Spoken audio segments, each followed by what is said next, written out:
Madam Speaker, I wish to inform the House that since the 18th of October 2020, on which that date the case was reported to the Mocha police station and transferred to the Central Criminal Investigation Department, 98 persons were interviewed by the police. I must say, if we look back, very few were interviewed at the beginning. When there was a hue and cry, you see more and more people going to the Central CID.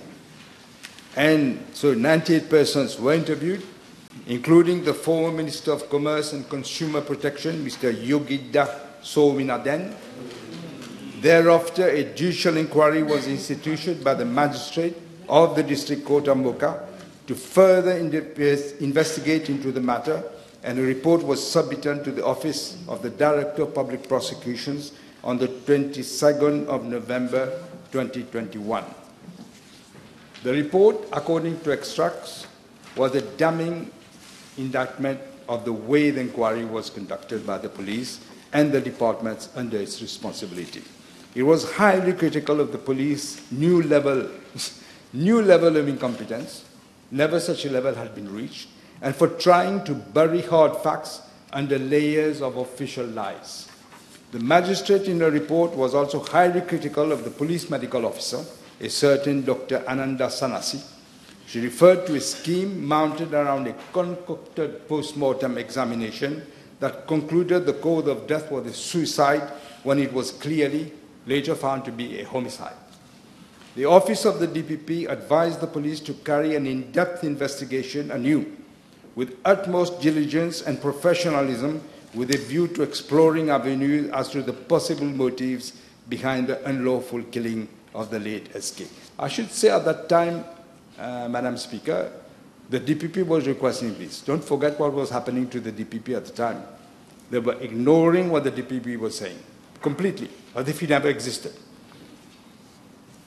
Having said that, since the alleged murder was reported, we on the side of this side of the House have been vehemently protesting against the way the investigations were being carried out under the direction of the previous Commissioner of Police. After 4 years now, it is clear that there was no willingness on the part of the previous government to elucidate such an atrocious crime, even though it was an agent of the former Prime Minister. On the contrary, they did a cover-up.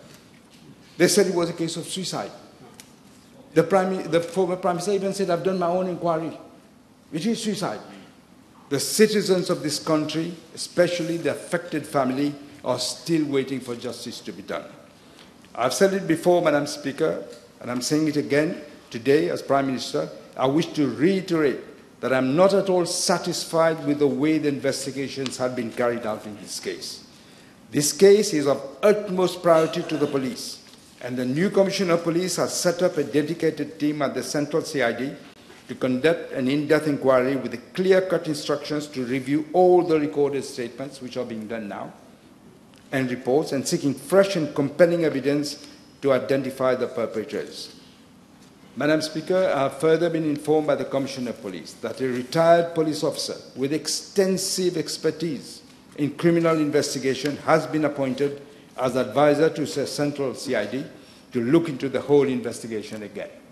With an extensive background in criminal investigations, he will play a crucial role at the Central CID and assist the department by leveraging his vast experience to elucidate this case.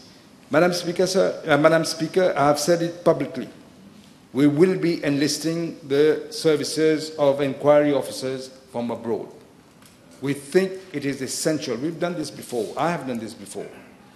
I've already initiated actions to enlist the services of foreign investigating bodies to assist the police force in its investigations so that we will ensure that light is shed on this case, as well as the other unresolved cases of false claiming to be suicide, jumping from, I don't know what, cliffs or whatever. All this will be investigated into.